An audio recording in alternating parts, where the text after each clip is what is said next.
You prayed for love, and when it finally arrived, you hoped it was from God. But now, something inside you hesitates. The conversations are good. The chemistry is real. The intentions seem pure. But you can't ignore that little whisper in your spirit asking, is this really from God? Or am I just hoping it is? The truth is, even godly relationships can feel good at the wrong time. Even someone who loves Jesus can walk into your life without being your person. And even peace can be counterfeit if it comes from emotion, not discernment. So how do you know? How do you discern between a relationship that God is anointing and one that you're simply emotionally attached to? Let's be honest. Feelings are powerful. Desire is persuasive. And waiting on God can feel so long that when someone finally shows up, it's tempting to take it as an answered prayer. But here's the good news. God doesn't leave you in confusion. He doesn't make you guess. When God approves of a relationship, He allows it to pass through tests, not to punish you, but to protect you, to anchor you in truth before you get swept up in passion, to guard your heart before it binds to someone who was never meant to stay.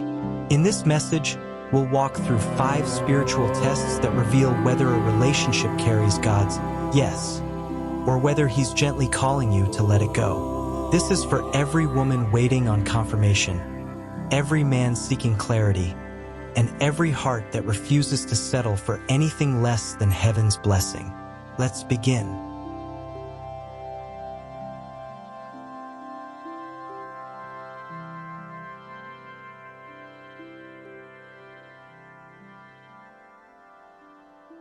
Before anything else, God will test the foundation. Because no matter how beautiful the house looks, if it's built on sand, it will fall. You can have laughter, chemistry, shared interests, but if the relationship doesn't stand on the word, it won't survive the storm. So what does that look like in real life? Ask yourself, are we equally yoked in faith, not just in words, but in spiritual maturity? Is Christ truly the center, or just a convenient label? Do we both seek the will of God above our own desires? This isn't about being perfect. It's about being aligned in spiritual direction. Because if you're walking north and they're walking south, no amount of attraction will keep you from drifting. 2 Corinthians 6 verse 14 says it clearly, do not be unequally yoked with unbelievers. But it goes deeper than just belief. Alignment means you're walking side by side, at the same pace, under the same calling. If your faith inspires them to slow down or hide, rather than grow and rise, God may be waving a red flag. A God-approved relationship doesn't pull you away from Him. It draws you closer.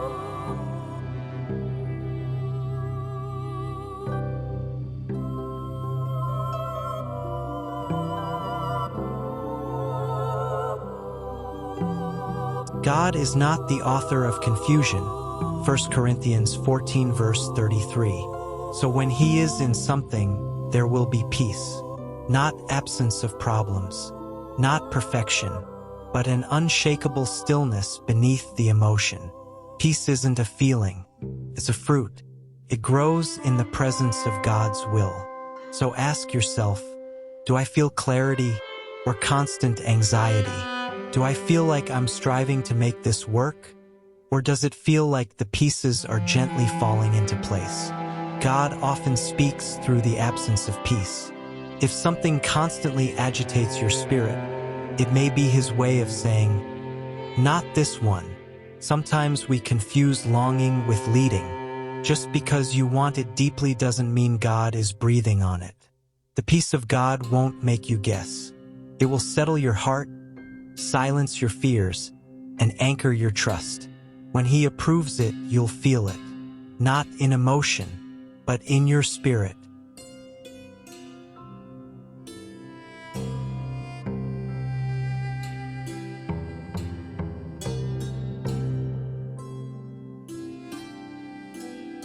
God never sends love without purpose.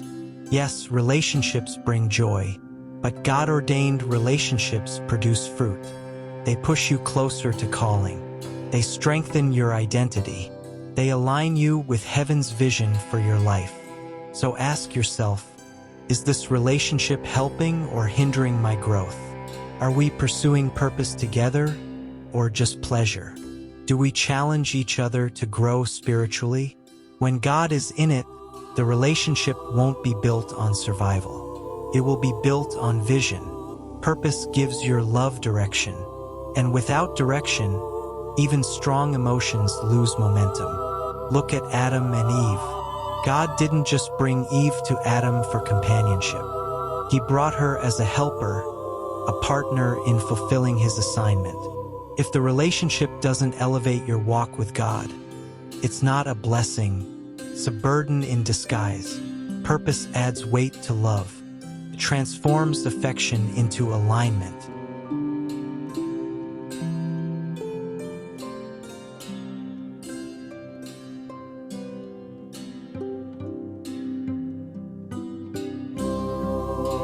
In Matthew 7 verse 16, Jesus said, "By their fruit you will recognize them, not by their intentions, not by their potential, not even by their prayers, but by their fruit." So what kind of fruit is this relationship producing? Are you more patient, kind, self-controlled, or more anxious, insecure, distracted from your calling? Love that comes from God won't lead you into chaos.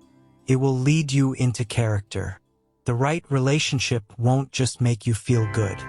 It will make you better. It will refine your faith, sharpen your vision, soften your heart.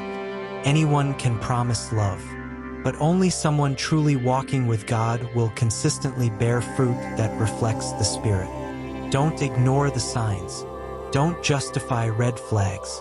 Don't romanticize dysfunction. God reveals through fruit what he may not say through feeling.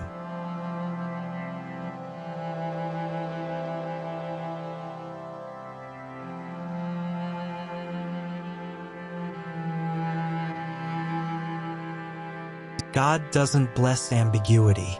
He blesses covenant. If a relationship drags on in emotional intimacy without spiritual direction, God will test it through the lens of commitment. Because love without direction is just distraction with passion. So ask, has this person clearly communicated their intentions? Are they willing to sacrifice, to wait, to grow? Or do they keep changing the subject when the future comes up? A man or woman sent by God won't be afraid to commit. Not because they're ready for everything, but because they're willing to grow with you through anything. If they enjoy your presence but reject your purpose, they're not pursuing you, they're consuming you. God will never endorse a relationship that keeps you in confusion, dishonor, or fear. When someone truly sees you through God's eyes, they'll move with clarity, even if it takes time. They'll protect your heart with intention, not leave it wandering in assumption. Commitment is how love says, "I'm serious about you, even before I have all the answers."